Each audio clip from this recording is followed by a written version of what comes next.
আশিক রে আল্লাহ কই জিবরাইল শোনো না আশিক রে আল্লাহ কই জিবরাইল শোনো না আসমান সাজাও জমিন সাজাও আসমান সাজাও জমিন সাজাও সাজাও বেশ তখানা ইমানদারগণ জুলুস করোনা হায়রে ঈদে মিলাদুন নবীর মাহফিল ঈদে মিলাদুন নবীর মাহফিল প্রথমে করেছেন রাব্বানা ইমানদারগণ জুলুস করোনা আশিক রে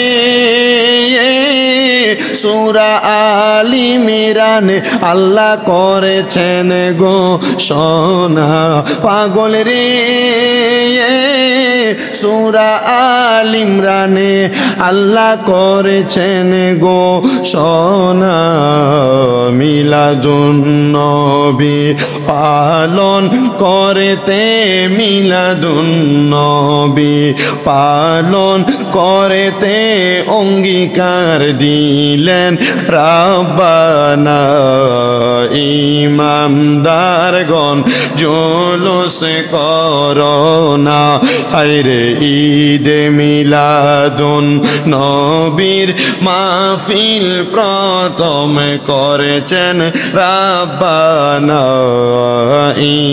ইমানদারগণ জুলুস করোনা আপনারা তাকে দেখবেন পবিত্র ঈদ মিলাদুন নবী আগমন করলে বহুত বাতিল ফেরকারা রাসূল পাকের মিলাদুন নবীর বেদাত ছতুয়া দেয় কথা বলে না বেদাত ছতুয়া দেয় রাসূল পাক সাল্লাল্লাহু আলাইহি সাল্লামকে প্রাণ ভরে সালাতু সালাম করলে যদি মিলাদুন নবীর দশটা জুলুস নিয়ে সুন্নিরা রাস্তায় বের হয় নবীর মিলাদুন নবীর জুলুস করলে বেদাত ফতোয়া দেয় চট্টগ্রামের জমিনে আওলাদে রাসূলগণ আগমন করে হযরতে সায়েন্সের সিরকুটের তৈয়ব শাহ রাহমাতুল্লাহি আলাইহির আওলাদ সৈয়দ মুহাম্মদ তাহের সামাদ্দাজিল্লাহুল আলী সৈয়দ মুহাম্মদ সাহাবের সামাদ্দাজিল্লাহুল আলী ওনারা আগমন করলে মানুষ চিন্তা করে লক্ষ লক্ষ মানুষ গত বছর 70 লক্ষ মানুষ মিলাদুন নবীর জুলুস করে নবীকে ইয়া নবী সালাম আলাইকা বলে সালাম দিয়েছে পুরো চট্টগ্রাম ব্লক হয়ে গেছে আশিকে রাসূল আর আশিকে রাসূল ছিল কিন্তু বেদাতের ফতোয়া দিয়েছে জিজ্ঞাসা কইরো এই লক্ষ লক্ষ মানুষকে তোমরা কেন নবীর মিলাদুন নবীর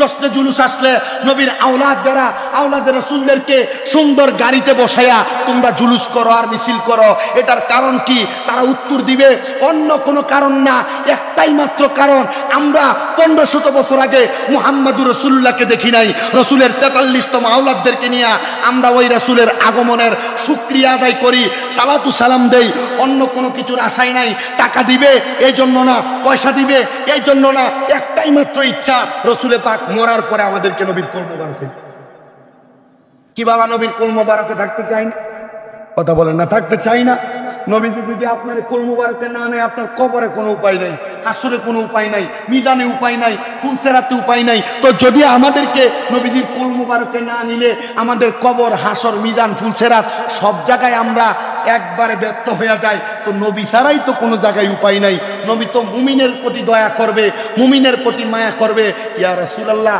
দয়াটা কেমনে করবেন নবীজি বলে দয়া করব তোমারে যখন বিসমিল্লাহি ওয়া আলা মিল্লাতে রাসূলিল্লাহ বলে কবরে রাখে আমি নবী উম্মত বলে কোলে নিব তবে বাবা উম্মত বলে যে নবী কোলে নিবে আপনি নবীর উম্মত দাবি করেন কিন্তু নবীর উম্মত হইয়া যে কাজগুলা করার দরকার সেই কাজগুলা তো আপনি করেন না আপনার তো করার দরকার নবীজি সাল্লাল্লাহু আলাইহি সাল্লাম বলে মদিনাতুল মুনাওয়ারায় আগমন করলাম মানুষ যখন আমাকে মানে না আল্লাহর কাছে কান্না করলাম আল্লাহ এই মানুষগুলো আমাকে মানতেছে না তারা বুঝতেছে না আমি তাদেরকে জান্নাতের রাস্তায় আহ্বান করতেছি আল্লাহ বলি ইয়া রাসূলুল্লাহ আপনি একটু ধৈর্য ধারণ করেন এরা আস্তে আস্তে আপনার কাছে আগমন করবে কিন্তু কিছু মুনাফিক থাকবে বেঈমান থাকবে যারা আপনি নবীকে কষ্ট দিবে ইয়া রাসূলুল্লাহ আপনি যদি বদদোয়া দেন আমি তাদেরকে ধ্বংস করে দিব মুহাম্মদুর রাসূলুল্লাহ বলে আল্লাহ আপনি তো আমার বদদোয়া করার জন্য পাঠান নাই আপনি আমার পাঠাইছেন দোয়ার জন্য তো নবীজি এমন দোয়া করছেন মানুষ মানুষ দলে দলে এমনি নবীজির কাছে আসে, উপাধি দেয় আলামিন, বিশ্বাসী। ইয়া রাসূলুল্লাহ, এত আঘাত দেয়, কিছু বলেন না, সেজদায় পড়ে রইলেন, আপনার মাথার উপরে উটের পশা নাড়ি বুড়ি দিয়া দিল, কিছু বললেন না, আপনি তার জন্য দোয়া করলেন। আমার নবী বলে সে বুঝে না, সে কি করে না। নবীজি সেজদায় মাথা ফালায় রাখছেন, কান্না করতেছেন। বর্তমানে যেখানে বেলাল মসজিদ আছে, তারা মদিনায় গেছেন, বেলাল মসজিদের পাশে খেজুরের বাগান, বিশাল বাগান ছিল। আমার নবীজি সেখানে কান্না করে। ইহুদিরা খেজুর বাগানে যায় গাছ পরিচর্যা করবে, এদের উট মরা গেছে, এরা রাগান্বিত। একটা গরু মরে গেল তো আমরা রাগান্বিত হয়ে যায়, ইহুদিরা রাগান্বিত। ওই আস্ত উটের পেট ছিঁড়া নারী বুড়িগুলা নিয়া নবীজি সেজদায় কান্দে, আর নবীজির মাথা করে দিয়ে গেছে। নবীজি আল্লাহর কাছে বলছে, আল্লাহ আপনি তাকে হেদায়েত দান করেন। কি দান করেন? হেদায়েত দান করেন। রহমতুল লিল আলামিন নবী নারী বুড়ি সরায়া বীরে গার্স একটা জায়গা আছে, যে বীরে গার্সের পানি দিয়া নবীজি দুনিয়া থেকে বিদায় হওয়ার পর পানি দিয়া নবীজিরে গোসল দিছে। আমার ঘরে পানি এখনো আছে। এই বীরে গার্সের পানি দিয়া নবীজি গোসল করে, ওই বীরে গার্সের পাশে একটা ছোট্ট মসজিদ আছে, ছোট, এখনো পাথর দিয়া বানানো। আমার নবী সেখানে 2 রাকাত নামাজ পড়া দোয়া করছে। তো নবীজি বীরে গার্সের কাছ থেকে মক্কাতুল মদিনাতুল মুনাওয়ারা 310 নম্বর গেট বরাবর হাইটা গেলে আপনার ডান পাশে মা ফাতেমার বাড়ি থেকে একটু কাছে হেজাজ এলাকা, যেখানে নবীজির নানির বাড়ি, এই পাশে এই বীরে গার্স। নবীজি সাল্লাল্লাহু আলাইহি ওয়াসাল্লাম সেখান থেকে হাইটা হাইটা আসতেছে, মদিনা এখনো ঢুকে নাই, মদিনায় ঢুকবে, প্রবেশ করতেছে। আইসা দেখতেছে যে ইহুদি উটের নারী বুড়িগুলা দিছে, কান্না করতে করতে আসতেছে। রাসূল জিজ্ঞাসা করে, ইহুদি কান্না করো কেন? ইয়া রাসূলুল্লাহ, আপনি নবীজির গার মোবারকের উপর উটের পচা নারী বুড়ি দিছি, বাড়িতে যাওয়ার পর যায় দেখি আমার যে মা আমার জন্ম দিছে উনি অসুস্থ অবস্থায় পড়ে রইছে। আমার মা আমার জিজ্ঞাসা করে, পুত্রে দুনিয়ার জমিনে এমন কাউকে হয়তো কষ্ট দিছ যার কারণে আল্লাহ তাআলা আমি মা জননীকে এভাবে কষ্ট দিয়ে আঘাত দিয়ে রাখছে। আমার নবী রহমাতুল লিল আলামিন নবী বলে, আমি তো তোমার জন্য বদদোয়া করি নাই, তবে আল্লাহ তাআলা যদি তোমাকে এটা শাস্তি প্রদান করে হয়তো এই শাস্তি তুমি ভোগ করো। ইহুদি বলে, ইয়া রাসূলুল্লাহ কালেমা পড়ায় দেন না, আপনার কালেমার ছায়া তলে আইসা যদি আমার জীবন পরিবর্তন হয় আমার আর কোনো কষ্ট থাকবে না মনে।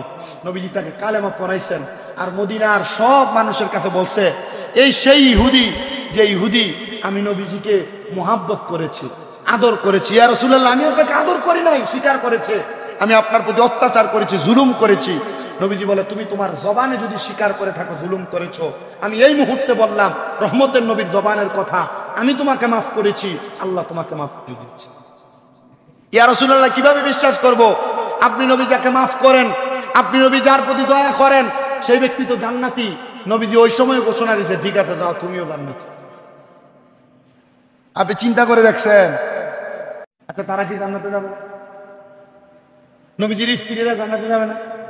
নবীজির যে 2 ছেলে ছিল এরা কি জান্নাতে যাবে না? এরাও তো জান্নাতে যাবে। আমরা নবীর উম্মত হিসেবে এতটুকু মনে ইচ্ছা পোষণ করতে পারি, আমরা যদি নবীজির পথ, নবীজির মত, নবীজির তরিকা, এই পথ মোতাবেক আমরা চলতে পারি, আমরাও জান্নাতে যাব ইনশা। নবীজি তো আমাদেরকে বলছেন নবীজির পথ এবং মত অনুসরণ করার জন্য। আচ্ছা আমি কি আপনাকে বলতে হবে নবীজির পথ নামাজ? আপনি জানেন না নামাজ যে নবীজির পথ আপনি জানেন কিনা? রোজা যে নবীজির পথ আপনি জানেন কিনা? হালাল খাওয়া নবীজির পথ আপনি জানেন কিনা? হজ, যাকাত, দান, সদকা এগুলা নবীজির পথ আপনি জানেন? ভালো কাজ করা নবীজির পথ আপনি জানেন? বদ কাজ করা নবীজির পথ না, নামাজ ছেড়ে দেওয়া নবীজির পথ না, গালিগালাজ করা নবীজির পথ না, মন্দ কথা বলা নবীজির পথ না, মানুষের সাথে অশালীন ব্যবহার করা নবীজির পথ না, মানুষের ক্ষতি করা নবীজির পথ না। যেগুলা নবীজির পথ না, আপনি যদি এগুলা ত্যাগ করে নবীজির পথ যেগুলা সেগুলা মানেন, আপনার জান্নাতে যাওয়া কেউ ঠেকাইতে পারে। আপনি রিক্সার ড্রাইভার, আপনি মাটি কাটেন, আপনি অটো চালান, দোকানদারি করেন, চা বিক্রি করেন, অসুবিধা কি ভাই? আপনি নবীজি মক্কি এবং মাদানী জীবনে যে কষ্ট করে ইবাদত করেছেন, নবীজি কি ইবাদত করার দরকার ছিল নাকি? দরকার ছিল। কেন করছেন? উম্মতকে দেখানোর জন্য, শিখানোর জন্য। আল্লাহ তাআলা তো রহমাতুল লিল আলামিন নবীকে বলেই দিয়েছে, ইন্না আতাইনা, নিশ্চয়ই আমি আপনাকে কাউসার দান করেছি। আচ্ছা যে কাউসারের পানি খেলে কিয়ামতের আগ পর্যন্ত পানির পিপাসা লাগে না, ওই নবী রহমাতুল লিল আলামিন নবী ওই কাউসারের মালিক হয়ে গেছেন, মানে জান্নাতের একটা অংশের মালিক হয়ে গেছেন, ওই নবী কেন নামাজ পড়বে? তার মানে নবীজি বোঝাইছেন আমি নামাজ পড়ে উম্মতরে শিখাইছি। মা আয়েশা সিদ্দিকা রাদিয়াল্লাহু তাআলা আনহা উনি বলেন আমি তাকে দেখতাম নবীজির পা মুবারক ফুলে মোটা মোটা হয়ে গেছে, একবার মোটা মোটা হয়ে গেছে। জিজ্ঞেস করলাম ইয়া রাসূলুল্লাহ, যে জান্নাত আপনি নবীর কদমের কাছে তাবেদার, আপনি নবী ইবাদত করতেছেন জান্নাতি ইবাদত? নবীজি বলেন না, আমি ইবাদত করতেছি আমার উম্মতের জন্য। তা আমরা উম্মত ওই নবীজির পথ এবং মত মানব। মদিনার জিন্দেগিতে মানুষ যেভাবে মানুষের প্রতি রহম করছে, দয়া করছে, এই দয়া এখনো পর্যন্ত মদিনাতে আছে। সেই দয়া যেন আল্লাহ তাআলা আমাদেরকে দান করে। আপনি যদি এই দয়াটা মানুষের প্রতি করেন, আল্লাহ তাআলা আপনার প্রতি সে দয়া করেন। আমি এই জন্য আজকে আপনাদের কাছে অল্প একটু কথা বলে দিয়েছি। আমার প্রত্যেক মুসল্লিদের অন্তরে যেন এই সিনার মধ্যে যেন এই কথাটাই থাকে, আমরা নবীর পথ নবীর মত অনুযায়ী চলব। আল্লাহ তাআলা কবুল করেন। আরো জোরে কন্যা আমিন। একটা 6 জন ইহুদিরে যদি নবী দোয়া করার কারণে আল্লাহ বাড়ি দেয়, সম্পদ দেয়, খাবার দেয়, আমরা দিত না? দিত না? আপনি দৈনিক কয়বার দুরূদ শরীফ পড়েন ওই নবীর উপরে? কয়বার ওই নবীরে স্মরণ করেন? আপনার তো দুনিয়ার টেনশন, ঝগড়া ফাসাদ, দ্বন্দ্ব, পরিবার চালানোর টেনশন। আল্লাহ তাআলা দৈনিক সর্বনিম্ন একবার হলেও ওই নবীজির উপরে দুরূদ শরীফ আদায় করার তৌফিক আমাদেরকে দান করেন। আমিন। ওয়া আখির দাওয়ানা আনিল হামদুলিল্লাহি রাব্বিল আলামিন। মা'আস সালাম। আসসালামু আলাইকুম ওয়া রাহমাতুল্লাহি ওয়া বারাকাতুহু। মনার বুঝে মানে না, ও বুঝে মনার বুঝে মানে না, যেতে চাই সে মদিনায়, আশা পুরাও দয়াল রাব্বানা, বলেন আশা পুরাও দয়াল রাব্বানা।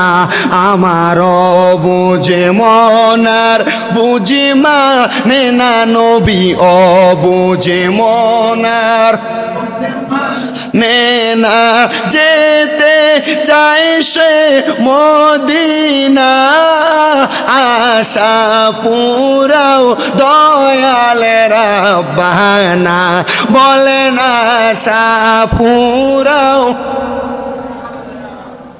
ও নবী গো, মনে আমার অনেক আশা, কবে যাব সোনার মদিনা, সেই আশাতে চোখের জলে নবী, সেই আশাতে চোখের জলে দিন কেটে যায় কত না, আশা পুরাও দয়াল রাব্বানা।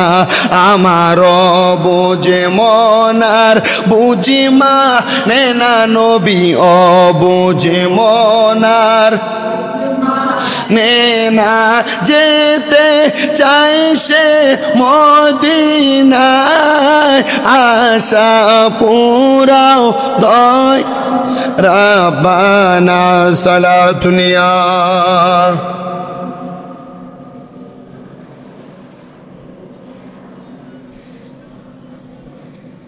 আলাইকুম সালাতুনিয়া।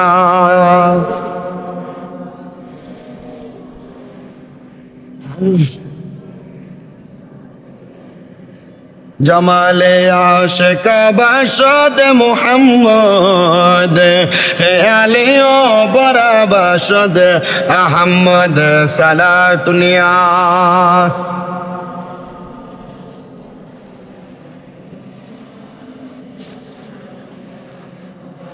এবার আসেন আমার মুসলমান ইমানদারেরা, এবার যখন ওমর রাদিয়াল্লাহু তাআলা আনহু ইসলাম ধর্ম গ্রহণ করে ফেললেন, মক্কা এবং মদিনাতুল মুনাওয়ারার ইহুদিরা বড় পাগল পারা হয়ে গেছে। মদিনার ইহুদিরা বলে মুহাম্মাদুর রাসূলুল্লাহর জাদুর ঝলকে ওমর রাদিয়াল্লাহু তাআলা আনহু ইসলাম ধর্ম গ্রহণ করে ফেলেছে। নয় নয় নয়, আমরা এটা মানতে পারবো না। আমরা মুহাম্মাদুর রাসূলুল্লাহ সাল্লাল্লাহু আলাইহি ওয়াসাল্লামের কথাগুলা মানব না। মদিনাতুল মুনাওয়ারার মধ্যে নবী যখন প্রবেশ করলেন, মদিনাতুল মুনাওয়ারার মানুষগুলা নবীজির সঙ্গে কেউ ভালো আচরণ করে, কেউ বাজে আচরণ করে, নবীজিকে কেউ মানে, কেউ মানতে পারে না। আমার নবী রাহমাতুল লিল আলামিন নবীকে বড় কষ্ট দেয়। আল্লাহ তাআলার সাথে সাথে কোরআনুল কারীমের আয়াত নাযিল করে দিলেন। আল্লাহ বলেন, বিসমিল্লাহির রহমানির রহিম, লাকাদ জাআকুম রাসূলুম মিন আনফুসিকুম আযীজুন আলাইহি মা আনিতুম হারিসুন আলাইকুম বিল মুমিনিনা রাউফুর রহিম। আমার আল্লাহ তাআলা জানিয়ে দেয়, অবশ্যই তোমাদের মধ্য থেকে তোমাদের নিকট এমন একজন রাসূল আগমন করেছে, যিনি তোমাদের কষ্ট সহ্য করতে পারেন না, তোমাদের কল্যাণ অতিমাত্রায় কামনাকারী, মুমিনগণের ব্যাপারে পূর্ণ দয়ালু এবং দয়াদ্র। এই আয়াত যখন নাযিল হয়ে গেল, 6 জন ইহুদি আমার নবীজির সামনে চলে গেছে। ইহুদিরা যাইয়া ডাক দিয়া বলে, ওগো মুহাম্মদ রাসূলুল্লাহ সাল্লাল্লাহু আলাইহি ওয়াসাল্লাম নবী, আমার আল্লাহ তাআলা বলেছেন আপনাকে নাকি আমাদের মধ্য থেকে আমাদের কাছে পাঠাইছেন, তাহলে আপনি নবী তো মনে হয় আমাদেরই মতো। আল্লাহ তাআলা জিবরাইলের মাধ্যমে আমার নবীর কাছে খবর পাঠায় দিয়া, রাসূলুল্লাহ আপনি যদি তাদেরকে এখন আপনি না বলেন আপনি তাদের মতো, তারা আপনার ধর্ম গ্রহণ করবে না। আমার নবী রাহমাতুল লিল আলামিন নবী ডাক দিয়া বলে, ইহুদিরা, হ্যাঁ আমার আল্লাহ তাআলা তোমাদের মধ্য থেকে আমি নবীকে রাসূল হিসেবে প্রেরণ করেছে, তবে মনে রাখবা ইহুদিদেরকে বিশ্বাস করানোর জন্য নবীকে আমাদের মতো বলেছে। আমাদের নবী আমাদের মতো না, আমাদের নবী নবীর মতো, নবী নবীর মতো। নবীর মর্যাদা বাড়াইছেন স্বয়ং আমার আল্লাহ তাআলা। এবার ইহুদিরা বলে, নবীজি তাহলে আপনি আমাদেরকে কিছু বাণী প্রকাশ করে দেন। আমার নবী বলে, অন্য কোন বাণী তোমাদেরকে প্রকাশ করতেছি না, আমি এমন একজন নবী যেই নবী তোমাদের কষ্ট সহ্য করতে পারি না। ইয়া রাসূলুল্লাহ আপনি নবী কেন আমাদের কষ্ট সহ্য করতে পারেন না? আমি তো আপনার রক্তের কেউ না, আপনার বংশের কেউ না, আপনার সন্তানও না, আপনার ভাইও না, আপনার আত্মীয় স্বজনের কেউ না, তাহলে কেন আপনি নবী আমাদের কষ্ট সহ্য করতে পারেন না? আমার আল্লাহ তাআলা নবীজিকে এলান করে দেয়, ইয়া রাসূলুল্লাহ ইয়া হাবিবাল্লাহ আপনি আপনার উম্মতদেরকে জানাইয়া দেন গো নবী, আমিও আপনি নবীকে এই উম্মতে মুহাম্মদী যারা সাধারণ মানুষ যারা তাদের প্রতিনিধি হিসেবে দুনিয়াতে প্রেরণ করেছি। আপনি নবী তাদের প্রতিনিধি শুধু দুনিয়ার জমিনে না, আলমে আরোহার মধ্যে আপনি নবী তাদের প্রতিনিধি ছিলেন। আপনি নবী যখন দুনিয়ার জিন্দিগি থেকে বরজকে আলমের মধ্যে চলে যাবেন, যত উম্মত থাকবে আপনি নবী তাদের জন্য পর্যন্ত আপনি নবী তাদের জন্য প্রতিনিধি। ইয়া রাসূলুল্লাহ এই জন্য আপনি তাদের কষ্ট সহ্য করতে পারেন না। নবী আমার বলে, এই ইহুদিরা আমি নবী একটা কারণে তোমাদের কষ্ট সহ্য করতে পারি না, আমি চাই না আমার বংশের কোনো মানুষ, আমার গোত্রের কোনো মানুষ, আমার এলাকার কোনো মানুষ তারা জাহান্নামে চলে যাক। ইহুদিরা তোমাদের কাছে আমার একটা আবদার, আমি চাই তোমরা জান্নাতের রাস্তায় গমন করো, আমি চাই না জাহান্নামের অতল গহ্বরের আগুন তোমাদেরকে দাউ দাউ করে জ্বালাক। আমার নবীজিকে ইহুদিরা বলে, ওগো নবীজি আপনি যেহেতু আমাদের পরিচিত কেউ না, এবু আমাদের জন্য আপনার মনে এত মায়া, আপনি আমাদের কষ্ট সহ্য করতে পারেন না, আমাদেরকেও কালেমা পড়াইয়া দেন, আমরা আপনার কাছে কালেমা পড়ে মুসলমান হয়ে যাই। জোরে বলি সুবহান। মুসলমানেরা এবার আমার নবী বলেন, হে আল্লাহ আপনি এই 5 জন 6 জনের উপর আপনার খাস রহমত দান করেন। এরা অবাক হয়ে গেছে, কিরে আমরা ইহুদি ছিলাম, ওনার কাছে কালেমা পড়লাম, কিন্তু আমরা তো ওনার কাছে আমাদের কল্যাণ চাই নাই, আমাদের জন্য কোনো বরকত চাই নাই, তো উনি তো দোয়া করছে আল্লাহর কাছে, আল্লাহ আমাদেরকে কি বরকত দিবে ওনার দোয়ায়। ইহুদিরা বলে, ইয়া রাসূলুল্লাহ অন্য কোনো কিছু না, আমাদের বরকত বলতে একটা জিনিস দরকার। কি দরকার? শুদ্ধ করার কারণে আমাদের মাল সামান সম্পদ সব কিছু খন্দকের যে গর্ত আছে এগুলাতে বিলীন হয়ে গেছে, আমাদের কাছে কিছু নাই, আমাদের ঘোড়াগুলো নিস্তেজ, আমাদের হাতের তরবারিগুলো নিস্তেজ। ইয়া রাসূলুল্লাহ আপনি আল্লাহর কাছে এতটুক বলেন, আল্লাহ যেন আমাদেরকে ছোট একটা থাকার জায়গার ব্যবস্থা করে। সুবহানাল্লাহ বললেন, কিসের জায়গা? থাকার জায়গা। নবীজি দোয়া করলেন, আল্লাহ আপনি এমন বরকত এদেরকে দান করেন, এরা ইসলাম কবুল করেছে, এই বরকতের মাধ্যমে তাদের যেন কখনো এই মদিনার মানুষের থাকার কোনো অভাব না হয়। কিসের অভাব না হয়? কথা বলেন না। কিসের অভাব না হয়? থাকার অভাব না হয়। নবীজি দোয়া করছেন। ইহুদিরা বলে, আল্লাহর হাবিব দোয়া করলে হবে? থাকবো তো খাবো কি? থাকবো তো। এরা এই প্রশ্ন রসুলের পাককে করতেছেন। আর এই টাইমে রসুলের পাকের দোয়ার বরকতে মদিনাতুল মুনাওয়ারার মসজিদে নববীর বর্তমান যে এরিয়া তো এত বড় ছিল না। নবীজির রওজা মুবারক, রিয়াজুল জান্নাহ পাশেই ছোট্ট মসজিদের মতো একটা অংশ। কিন্তু এখন রিয়াজুল জান্নাহর অংশ যতটুকু, মসজিদে নববীর অংশ ধরেন যে তার 20 গুণ বড়। কয় গুণ বড়? 20 গুণ বড়। মানুষ সেখানে নামাজ পড়ে। ওই জায়গায় নবীজির দোয়ার বরকত এখনো পর্যন্ত চলে। অল টাইম, যেই কোনো সময় হয় মসজিদে নববীর এই গেট, নয় সেই গেট, নয় ওই গেট, নয় বাবে জিব্রাইল, নয় বাবে সালাম, নয় বাবে আবু বকর, নয় বাবে ওমর, নয় হযরত ওসমান জিন্নুরাইন, নয় ওমর ইবনে খাত্তাব, নয় বাবে আলী। যে কোনো দরজার মধ্যে যে কোনো মানুষ খাবার নিয়ে দাঁড়িয়ে রয়েছে। এই মক্কা মদিনার মানুষেরা, তোমরা কেন তো খাবার নিয়ে দাঁড়িয়ে থাকো? বলে, খাবার নিয়ে তো আমরা দাঁড়িয়ে থাকি না। 1450-1500 বছর আগে আল্লাহর হাবিব মুহাম্মদুর রাসূলুল্লাহ দোয়া করে দিয়েছেন, আর আমরা সেই দোয়ার বরকতে খাবার নিয়ে মদিনার যত মেহমান আছে তাদেরকে মেহমানদারি করি। এটা আমাদের টাকা না, আমাদের পয়সা না, মুহাম্মদুর রাসূলুল্লাহর দোয়া। জোরে সরে পড়ি সুবহান। এরা বলে রসুল আমাদের জন্য দোয়া করছে, শুধু দোয়া। এবার আল্লাহ তাআলা কয় শুধু দোয়া না, এবার শোনা, আলাইকুম বিল মুমিনিনা রউফুর রহিম। এই রসুল তোমাদের জন্য রউফুর রহিম। জোরে কোন সুবহান। এবার যারা রসুলের পাক সাল্লাল্লাহু আলাইহি সাল্লামকে রউফুর রহিম বললে, রসুল আমাদের প্রতি দয়া করে এই কথা বললে, রসুল আমাদের প্রতি দয়া করে রহম করে এই কথা বললে শিরক আর বেদাতের ফতোয়া দেয়, তাদের কাছে কোরআনুল কারীমের সূরা তওবার 128 নম্বর আয়াতের শেষ দিক তুলে ধরবেন। বলে, তোমরা যে বলো রসুল দয়া করতে পারে না, রসুল উম্মতকে বাঁচাইতে পারে না, রসুল উম্মতের প্রতি কোনো ইহসান করতে পারে না, তো দলিল নাও। সূরা তওবার 128 নম্বর আয়াতের শেষের দিকে আল্লাহ নবীকে কয়, আলাইকুম বিল মুমিনিনা রউফুর রহিম। মুমিনগণের ব্যাপারে আমার রসুল দয়ালু। তো রসুলকে দয়া করার ক্ষমতা দিছে কে? কথা বলে না। দয়া করার ক্ষমতা দিছে কে? তো ওই রসুল যদি দয়া করে, দুনিয়ার কোন মুনাফিক, বেঈমান, বাতিল ফেরকা যদি রসুলের পাকের শান ও আজমতের বিরোধিতা করে, আপনারা মানবেন? কথা বলে না, মানবেন?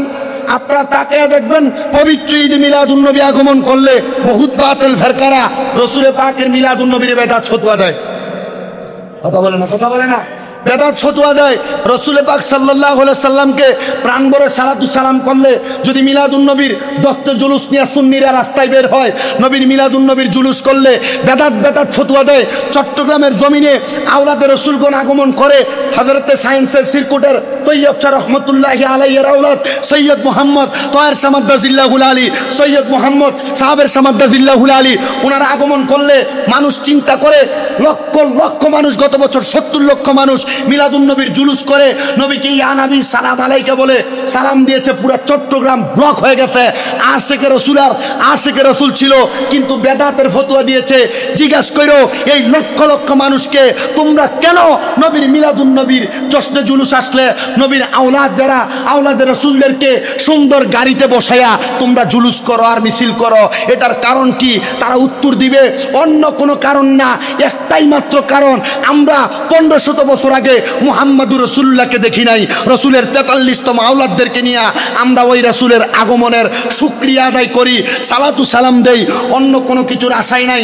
টাকা দিবে এই জন্য না, পয়সা দিবে এই জন্য না, একটাই মাত্র ইচ্ছা, রসুলে পাক মরার পরে আমাদেরকে নবীর কুল মুবারকে। কি বাবা নবীর কুল মুবারকে থাকতে চাই না? কথা বলেন না, থাকতে চাই না। নবীজি যদি আপনার কুল মুবারকে না নেয়, আপনার কবরে কোনো উপায় নাই, হাসরে কোনো উপায় নাই, মিদানে উপায় নাই, ফুলতেরাতে উপায় নাই। তো যদি আমাদেরকে নবীজির কুল মুবারকে না নিলে আমাদের কবর, হাসর, মিদান, ফুলসেরাত সব জায়গায় আমরা একবারে ব্যর্থ হয়ে যায়। তো নবী ছাড়াই তো কোনো জায়গায় উপায় নাই। নবী তো মুমিনের প্রতি দয়া করবে, মুমিনের প্রতি মায়া করবে। ইয়া রাসূলুল্লাহ দয়াটা কেমনে করবেন? নবীজি বলে, দয়া করব তোমারা যখন বিসমিল্লাহি ওয়া আলা মিল্লাতি মিল্লাতে রাসূলুল্লাহ বলে কবরে রাখে, আমি নবী উম্মত বলে কোলে নিব। তবে বাবা, উম্মত বলে যে নবী কোলে নিবে, আপনি নবীর উম্মত দাবি করেন, কিন্তু নবীর উম্মত হইয়া যে কাজগুলা করার দরকার সেই কাজগুলা তো আপনি করেন না। আপনার তো করার দরকার। নবীজি সাল্লাল্লাহু আলাইহি সাল্লাম বলে, মদিনাতুল মুনাওয়ারায় আগমন করলাম, মানুষ যখন আমাকে মানে না, আল্লাহর কাছে কান্না করলাম, আল্লাহ এই মানুষগুলো আমাকে মানতেছে না, তারা বুঝতেছে না আমি তাদেরকে জান্নাতের রাস্তায় আহ্বান করতেছি। আল্লাহ বলি, ইয়া রাসূলুল্লাহ আপনি একটু ধৈর্য ধারণ করেন, এরা আস্তে আস্তে আপনার কাছে আগমন করবে, কিন্তু কিছু মুনাফিক থাকবে, বেঈমান থাকবে, যারা আপনি নবীকে কষ্ট দিবে। ইয়া রাসূলুল্লাহ আপনি যদি বদদোয়া দেন আমি তাদেরকে ধ্বংস করে দিব। মুহাম্মদুর রাসূলুল্লাহ বলে, আল্লাহ আপনি তো আমার বদদোয়া করার জন্য পাঠান নাই, আপনি আমার পাঠাইছেন দোয়ার জন্য। তো নবীজি এমন দোয়া করছেন, মানুষ দলে দলে এমনি নবীজির কাছে আসে, উপাধি দেয় আলামিন, বিশ্বাসী। ইয়া রাসূলুল্লাহ এত আঘাত দেয়, কিছু বলেন না, সেজদায় পড়ে রইলেন, আপনার মাথার উপরে উটের পচা নাড়ি বুড়ি দিয়া দিল, কিছু বললেন না। আপনি আপনারা তাকিয়ে দেখবেন, পবিত্র ঈদ মিলাদুন নবী আগমন করলে বহুত বাতিল ফেরকারা রসুল পাকের মিলাদুন নবীর বেদাত ছতুয়া দেয়। কথা বলে না, কথা বলে না, বেদাত ছতুয়া দেয়। রসুল পাক সাল্লাল্লাহু আলাইহি সাল্লামকে প্রাণ ভরে সালাতু সালাম করলে যদি মিলাদুন নবীর দশটা জুলুস নিয়ে সুন্নিরা রাস্তায় বের হয়, নবীর মিলাদুন নবীর জুলুস করলে বেদাত ছতুয়া দেয়। চট্টগ্রামের জমিনে আওলাদে রসুলগণ আগমন করে, হযরতে সায়েন্সের সিরকুটের তৈয়ব শাহ রহমতুল্লাহি আলাইহির আওলাদ সৈয়দ মুহাম্মদ তয়ের সামাদ্দাজিল্লাহুল আলী, সৈয়দ মুহাম্মদ সাহাবের সামাদ্দাজিল্লাহুল আলী, ওনারা আগমন করলে মানুষ চিন্তা করে, লক্ষ লক্ষ মানুষ, গত বছর 70 লক্ষ মানুষ মিলাদুন নবীর জুলুস করে নবীকে ইয়া নবী সালাম আলাইকা বলে সালাম দিয়েছে। পুরো চট্টগ্রাম ব্লক হয়ে গেছে। আশিকে রাসূল আর আশিকে রাসূল ছিল, কিন্তু বেদাতের ফতোয়া দিয়েছে। জিজ্ঞাসা করো এই লক্ষ লক্ষ মানুষকে, তোমরা কেন নবীর মিলাদুন নবীর জশ্নে জুলুস আসলে নবীর আওলাদ যারা আওলাদের রাসূলদেরকে সুন্দর গাড়িতে বসায়া তোমরা জুলুস করো আর মিছিল করো, এটার কারণ কি? তারা উত্তর দিবে অন্য কোনো কারণ না, একটাই মাত্র কারণ, আমরা 1500 বছর আগে মুহাম্মদুর রাসূলুল্লাহকে দেখি নাই, রাসূলের 43তম আওলাদদেরকে নিয়ে আমরা ওই রাসূলের আগমনের শুকরিয়া আদায় করি, সালাতু সালাম দেই, অন্য কোনো কিছুর আশাই নাই। টাকা দিবে এই জন্য না, পয়সা দিবে এই জন্য না, একটাই মাত্র ইচ্ছা, রাসূলে পাক মরার পরে আমাদেরকে নবীর কুল মোবারকে, কি বাবা নবীর কুল মোবারকে থাকতে চাই না? কথা বলেন না, থাকতে চাই না। নবীজি যদি আপনার কুল মুবারকে না নেয়, আপনার কবরে কোনো উপায় নাই, হাসরে কোনো উপায় নাই, মিজানে উপায় নাই, ফুলসেরাতে উপায় নাই। তো যদি আমাদেরকে নবীজির কুল মুবারকে না নিলে আমাদের কবর, হাসর, মিজান, ফুলসেরাত সব জায়গায় আমরা একবারে ব্যর্থ হয়ে যায়। তো নবী ছাড়াই তো কোনো জায়গায় উপায় নাই। নবী তো মুমিনের প্রতি দয়া করবে, মুমিনের প্রতি মায়া করবে। ইয়া রাসূলুল্লাহ দয়াটা কেমনে করবেন?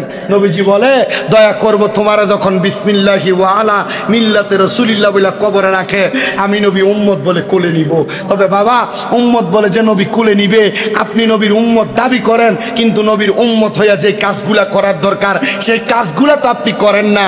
আপনার তো করার দরকার। নবীজি সাল্লাল্লাহু আলাইহি সাল্লাম বলে, মদিনাতুল মুনাওয়ারায় আগমন করলাম, মানুষ যখন আমাকে মানে না, আল্লাহর কাছে কান্না করলাম, আল্লাহ এই মানুষগুলো আমাকে মানতেছে না, তারা বুঝতেছে না আমি তাদেরকে জান্নাতের রাস্তায় আহ্বান করতেছি। আল্লাহ বলি, ইয়া রাসূলুল্লাহ আপনি একটু ধৈর্য ধারণ করেন, এরা আস্তে আস্তে আপনার কাছে আগমন করবে, কিন্তু কিছু মুনাফিক থাকবে, বেঈমান থাকবে, যারা আপনি নবীকে কষ্ট দিবে। ইয়া রাসূলুল্লাহ আপনি যদি বদদোয়া দেন আমি তাদেরকে ধ্বংস করে দিব। মুহাম্মদুর রাসূলুল্লাহ বলে, আল্লাহ আপনি তো আমার বদদোয়া করার জন্য পাঠান নাই, আপনি আমার পাঠাইছেন দোয়ার জন্য। তো নবীজি এমন দোয়া করছেন, মানুষ দলে দলে এমনি নবীজি বরকত নিয়া নবী আসলেন ধরায়, আসুন সবাই দাঁড়াইয়া সালাম জানাই।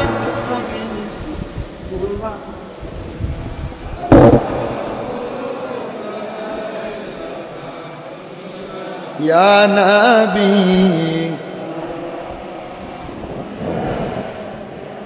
ইয়া রাসূল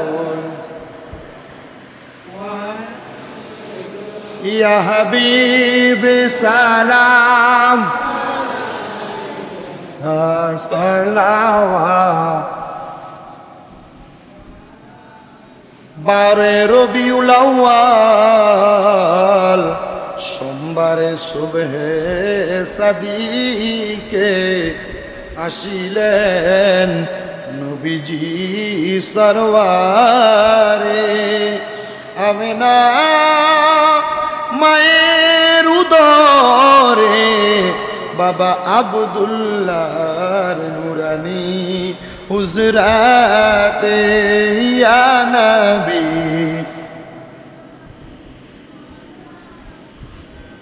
ইয়া রাসূল ইয়া হাবিব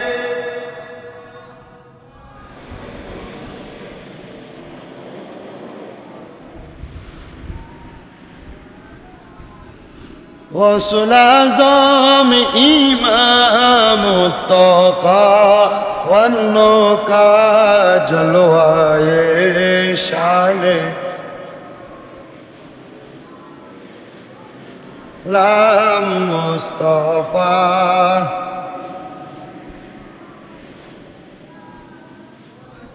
لام شمع بج میں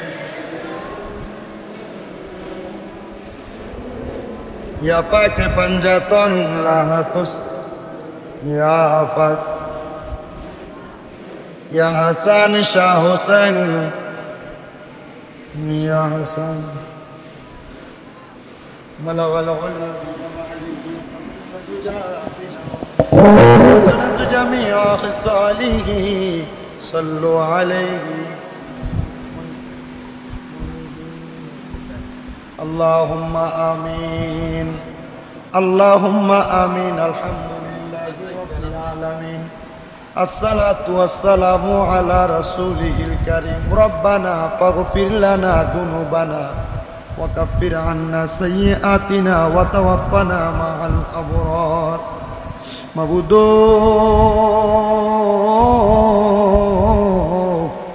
ও দয়াল আল্লাহ একটু রহমতের নজর করে তাকিয়ে দেখেন গো আল্লাহ এই দৌলতপুর জামে মসজিদে পবিত্র সফর মাসের দ্বিতীয় জুমার নামাজ আদায় করি আমার সঙ্গে ওলামায়ে কেরাম হুফাজে কোরআন দাড়ি পাকা মুরব্বী বাবারা যুবক নওজোয়ান ভাইয়েরা ছোট্ট ছোট্ট মাসুম বাচ্চারা পর্দার আড়ালের মা বোনেরা জীবনের গুনাহগুলা মাপ পাওয়ার আশায় তুমি আল্লাহর শাহিন শাহী পাক দরবারে দুইটা হাত বাড়াইছি আল্লাহ যার হাত তোমার দরবারে মায়া লাগে পছন্দ হয় ওই হাতের উসিলায় আমাদের প্রত্যেকের জীবনের গুনাহ মাফ কইরা দাও দয়াল রে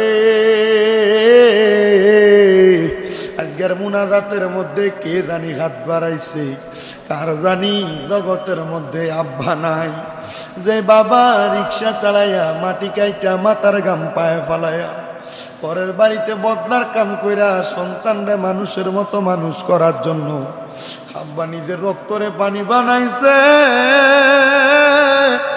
এমন আব্বা যাদের অন্ধকার কবরে রে আল্লাহ আব্বার কবর জান্নাতের বাগান বানাইয়া দাও মাবুদ জানি না কে জানি হাত বাড়াইছে কার জানি মা নাই দুনিয়ায় মা যে মা নিজে না খায়া সন্তানরে খাওয়াইছে বড় কষ্ট করে মানুষ করছে মা নিজে আরামে ঘুমাইতে পারে নাই সন্তানের জ্বালায় কার জানি এমন মা কবর দেশের বাসিন্দা এমন আম্মায় আব্বার কবরে আর আযাবে দিও না এমন আম্মায় আব্বার কবরে আর আযাবে দি মরিয়া কি আছেন আল্লাহ ওই আল্লাহ দারার মা বাপ মাফ করিয়া দেন না গো আল্লাহ কয়বরে রাজা আল্লাহ